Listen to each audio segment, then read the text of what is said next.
Mark Skaar on 103.7 The Fox. This is the Skaar Kaard. Proud to welcome in Doug Pinnick from King's X. Doug, how are you? I'm doing great. Haven't got any complaints. Fantastic. And you have a new record coming out. It is called Three Sides of One. Congratulations. It's been a while. Thanks. Yeah, it's been about 14 years or something like that. I lost track, actually. And I thought we'd talk about a couple of the songs that I have heard. And the first one, of course, that was shot out of the box was Let It Rain. And I think some things maybe you're doing a little bit differently there that might recognize some. I'm feeling like a Hendrix versus Zeppelin kind of thing going on there. I know that little part where everybody, that's where after I listen to it back, I'm going, yeah, that's Zeppelin-ish. Mm-hmm.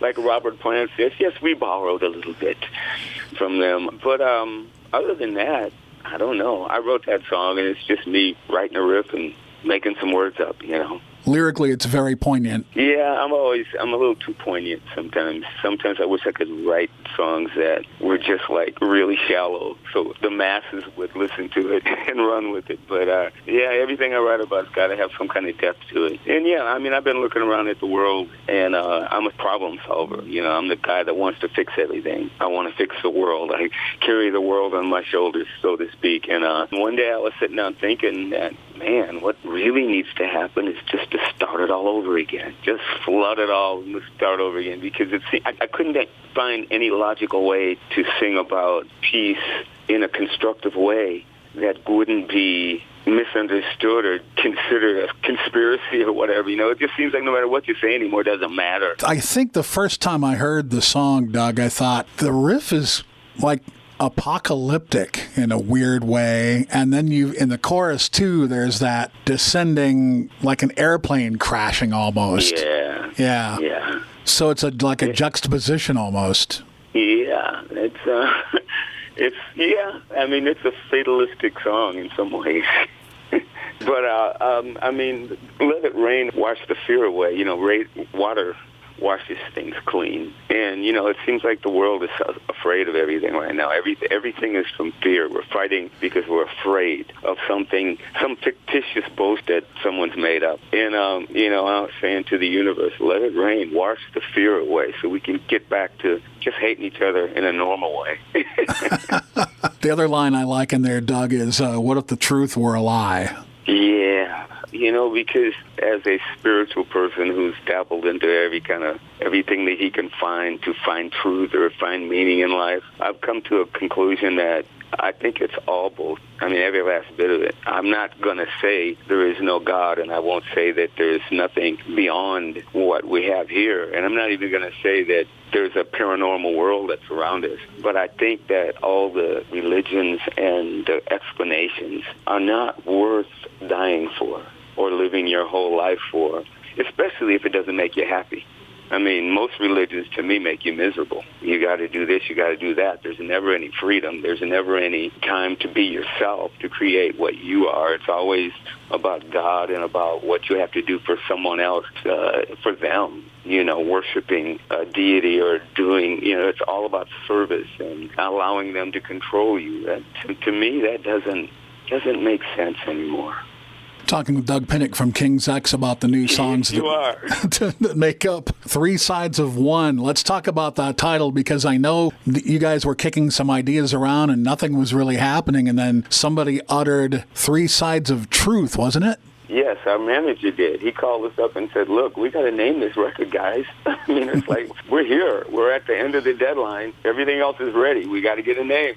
And nobody could come up with anything, which is kind of weird for us, because we've always got some kind of crazy name in the back of our heads, but nobody would think of nothing. And so he said Three Sides of Truth, and I said, how about Three Sides of One? And we went, oh, that makes sense. And it was an accident, but I think it depicts King's X. We are literally Three Sides of One. So I think this record really says that. Another song, Doug, is on the other end of the spectrum, Give It Up. And now, tell me if I'm wrong, but in the middle of that song, I'm hearing Wally Farkas, aren't I?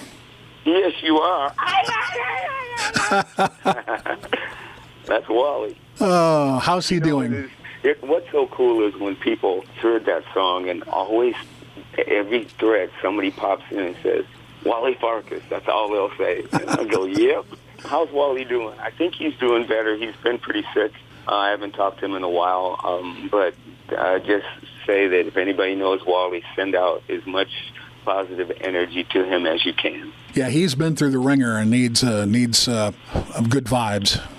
Yeah. So the other song I've heard, because I'm such an Uber fan, is All God's Children, which you've been playing live, and that's a Thai song. Yeah. Yes. What can you tell me about that one? That's kind of dirgy in a way. It's a what? No? Kind of dirgy, kind of Sabbathy. Yeah, totally Sabbathy. That's. I remember when I first played it, and I'm thinking, Black Sabbath's first album. Let me see what I can do with Geezer Butler.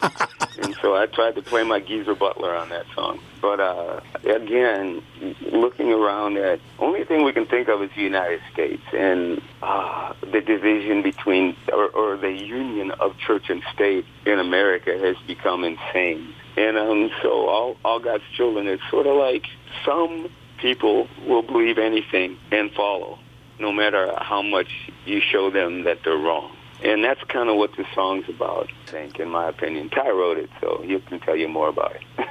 Or with Doug Pinnick from King's X talking about Three Sides of One, which is coming out around your birthday. So that's a nice present. 72. Wow. Yeah, I'm even saying that.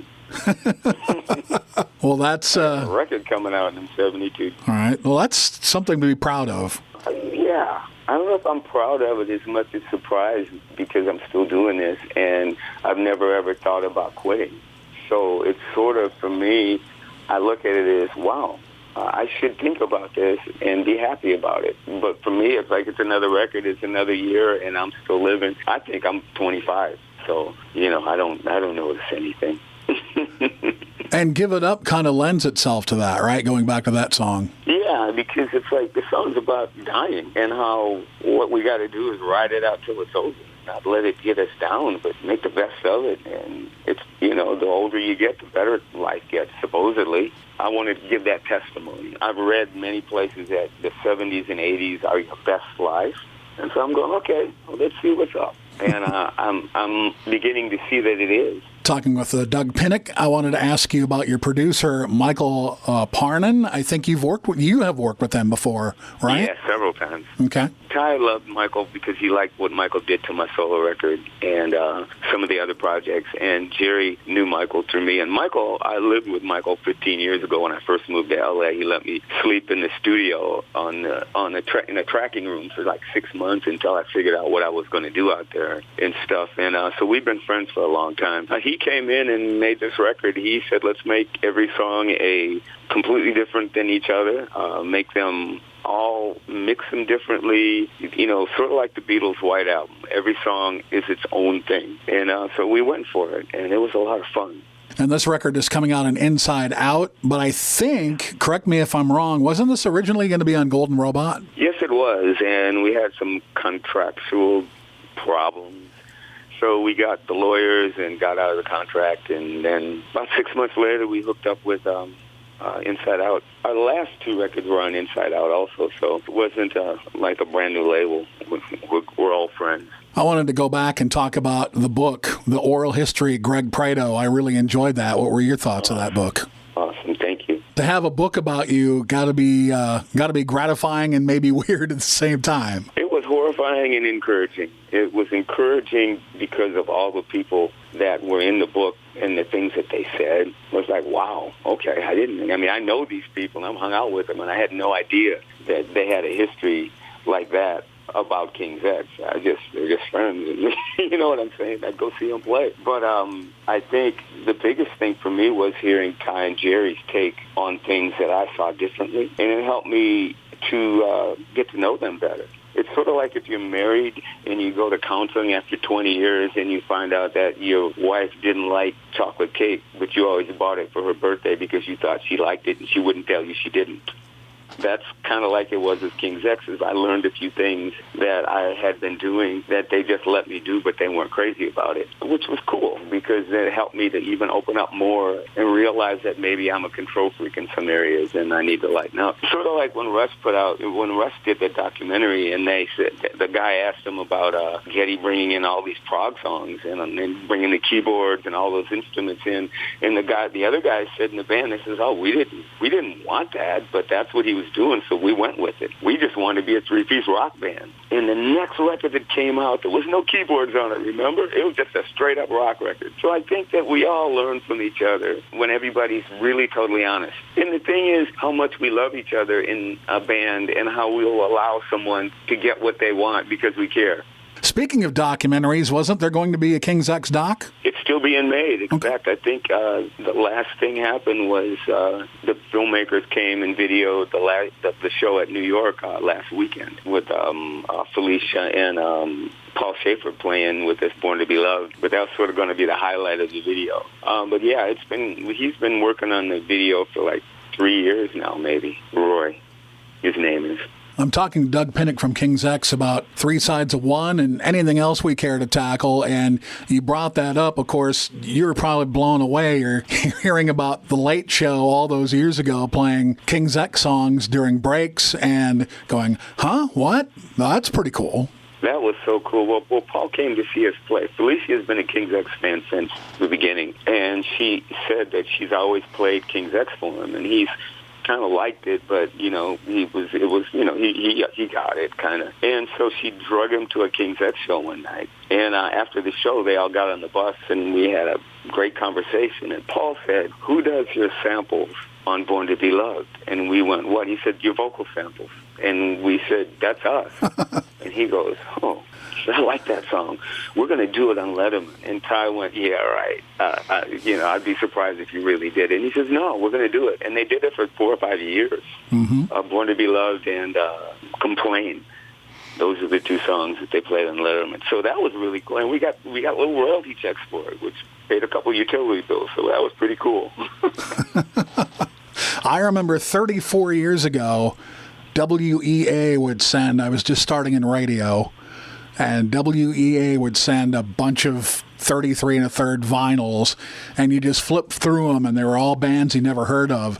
And I saw this album cover for Out of the Silent Planet, and I thought, that looks different. And I threw it on the turntable, and then the ramp up for In the New Age happened, and then that thing hit. That was it for me. Awesome. Ever since. Wow. That's cool. I'm glad it immediately got you. Most people tell me that they have to play the record 4 or 5 times, and then they're hooked. But it takes a minute. We're just letting the folks out there, when you listen to King's X, you never heard of us, play the record a couple times. And you guys have been playing together, it's been over 40 years now, right? The 3 of you? 42 years. Wow. 42 years. We're one of the only bands out there that has the original members. ZZ Top did, and then Dusty's gone. And I talked to Billy about doing a concert with bands that have been together for that long, but I guess that's not going to happen now. U2's been together longer than we have. There aren't many. The original band, too. There's only a handful of us. Well, there's just not many anymore. So, again, congratulations. That's, again, something to be proud of. Yeah. Just a part of the repertoire of, hey, I got to do things that nobody else got to do, and I'm happy that I got to do them. King's X is the one band I champion every single chance I get, and it's just because people say, what does it sound like? And I go, I don't know. You can't really simplify it, but if I had to, I'd say the Beatles meets Black Sabbath. That's what other people say, too, with a little Sly and the Family Stone in there. Cigarettes, a box, over and over, sooner or later. Those songs are so heavy but yet so meaningful, and so I just have to thank you for things like that. You're welcome. You never know, do you, until somebody... About being depressed. I was depressed and writing about it. I don't know if I had to pick a favorite, probably Cigarettes would be it. Ty wrote that song, and I remember it kind of brought a tear to my eye when he played it for me. The way he sang it, it was just so beautiful. Yeah, they made me sing it. I used to sing a lot of Ty's songs in the early days. But nowadays, we make everybody sing their own songs because I think who can interpret your song better than you? And Ty and Jerry both have great voices, and they both sing a lot on the new album. I was going to say, because you brought in the lion's share of these songs, but some were brought in by Ty and Jerry, and so you pick and choose and work on what you think is going to work. Well, actually, we go down the list, and when we get enough songs, we just stop, because usually we like everything that we play for each other. I'd be remiss, too, if I didn't just let you plug all your different things, Joy Bomb and KXM and Grinder Blues, which I love, all of those things. And PGP, Pinnick Girls Prison. You got to check them out. I got a couple vinyl from the record company, and I pulled them out and played them last night. I was going, wow, I haven't heard those songs in 15 years. But yeah, Thomas Pridgeon from Mars Volta and Eric Gales and me put 2 records out called Pinnick Girls Prison. Check that out. And Trace Mountains, too, which is Jeff Ament and Mike McCready from Pearl Jam. Yes, you've been a busy guy, and that's great. Yeah, got to keep busy. If your band ain't doing nothing, you got to do something. So what's up the rest of the year? Putting the record out and seeing where that takes us. Doug, thank you for all the music, all the memories for all these years, and keep going, man. All right, and you're more than welcome, bro. For Doug Pinnick, I'm Mark Skaar. This is the Skaar Card on 103.7 The Fox.